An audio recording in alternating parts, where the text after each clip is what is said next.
These rules obviously govern everything about the trucking industry, but how does that apply specifically or generally, I guess, when you're dealing with a case where someone was in an accident with a tractor-trailer truck?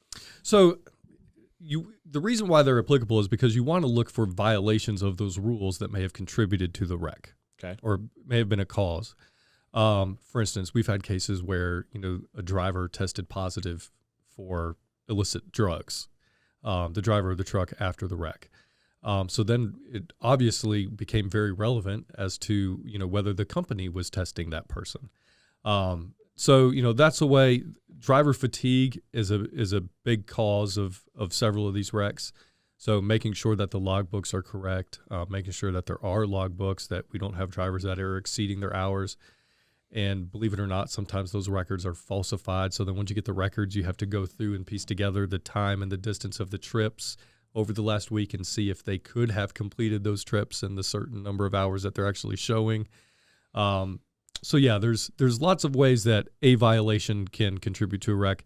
Another classic example is like failure to properly maintain the vehicle. So if the brakes aren't replaced after a certain number of miles, if the driver isn't doing a pre-trip inspection and they didn't see a bubble on the side of a tire that was there, or if lights are out or reflectors or signals, there's a laundry list of things that need to be checked in that pre-trip inspection.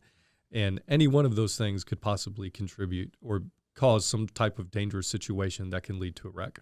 Oh, so basically what you're saying here, and I don't want to get too much into the specifics of a legal case, but they're just adding an entire another level of a duty of care. Yeah. That normal driver on the road, we have your duty of care to drive, on the rules of the road, follow ordinances and rules and speed limits and things like that. But this is adding in a complete other level of a standard of care that could be breached. It's a very specific and heightened standard of care that basically is a reaction to the possible harms and losses that can occur due to a tractor-trailer accident. These very large, very heavy vehicles.